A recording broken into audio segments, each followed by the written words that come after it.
40 குடும்பம் ஏன் குடும்பங்க பேசுறது கேளுங்க. ஒரு சில பேசுறது கேளுங்க. கேள்வி கேட்டா பேச விடுங்க. திமுக எஸ்பி என்ன ஸ்டேட்மெண்ட் கொடுத்திருக்காரு 7:45 வரைக்கும் அது நடந்ததே தெரியாதான். அந்த ஜட்ஜ்மென்ட்ல பெட்டிஷன் யார் திமுக இருந்த பெட்டிஷன் போட்டான். அதுக்கு தாங்க வரேன். நீங்க கேள்வி கேட்டுறீங்க. நான் உள்ள ஆரம்பத்துல ஆரம்பிக்கணும்ல. ஒருத்தனை நைட்டை எப்படி நைட்டுக்குள்ள தூக்கி எப்படி காசை கொடுத்து மிரட்டி எப்படி உட்கார வைக்கணும்னு தெரியும். லீகல் பாயிண்ட் ஆஃப் வியூல பேசுங்க. சுப்ரீம் கோர்ட் பெட்டிஷனர் நான் தான்.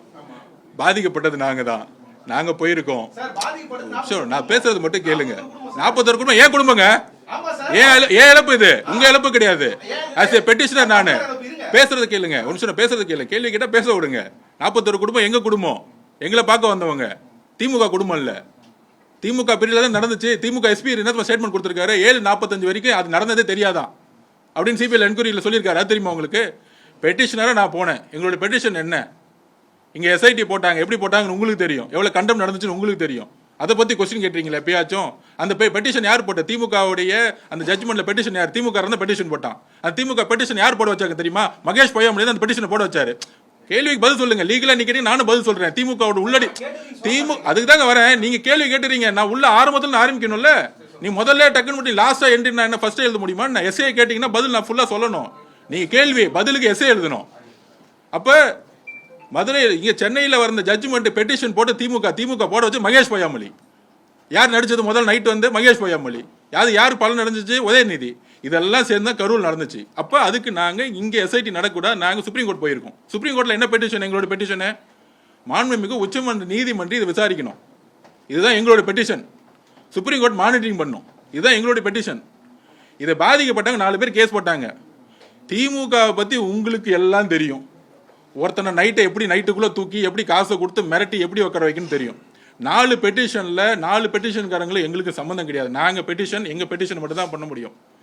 உச்சநீதிமன்றத்தோட மூத்த வழக்கறிஞர் எங்களுக்காக ஆர்குமெண்ட் பண்ணாரு. அந்த பெட்டிஷன்ல பாதிக்கப்பட்ட 4 பேர் வந்தாங்க. 4 பேர்ல திமுக காரன் நைட்டோட நைட்டா தூக்கிட்டாங்க. தூக்கி பதில் வந்து ஆன்லைன்ல பண்ண வச்சாங்க.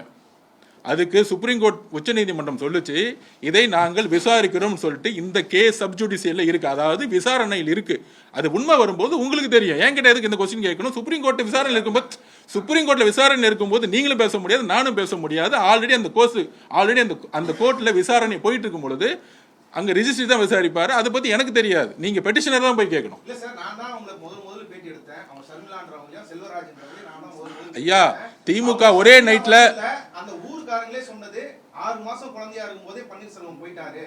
உங்க டிவிகேவை சேர்ந்த நிர்வாகிகள் என்கிட்ட பேட்டி கொடுத்திருக்காங்க. சரி, அருண்ராஜ் ஐஏஎஸ் அவர்கள் வந்து அவர்கிட்ட வந்து பன்னீர்செல்வம் பேசினாங்க இத பத்தி. அவரை சொல்லியிருக்காரு சர்மிளா குழந்தை வந்து 6 மாசம் இருக்கும்போது சர்மிளா விட்டு வந்து அந்த பன்னீர்செல்வம் போயிட்டாரு. அவரு போட்டிருக்கிறது பொய் பெட்டிஷன் சொல்லி நீங்க சொல்றது எல்லாமே உச்ச நீதிமன்றத்தோட விசாரணையில் இருக்கு. நாங்க மிரட்டுறேன்னு சொல்லிட்டு இருக்கும்போது உங்களுக்கு காமெடியா இல்லையா? ஏங்க செந்தில் பாலாஜி ஒரு ஏங்க ஒரு நிமிஷம் உண்மைதாங்க. ஒரு நிமிஷம் இல்லைங்க. செந்தில் பாலாஜி யாரை மிரட்டுவார் என்ன பேச வைப்பாருன்னு இங்க இருக்கிறவங்க எல்லாத்துக்கும் தெரியும். தமிழக மக்களுக்கும் தெரியும். நெக்ஸ்ட்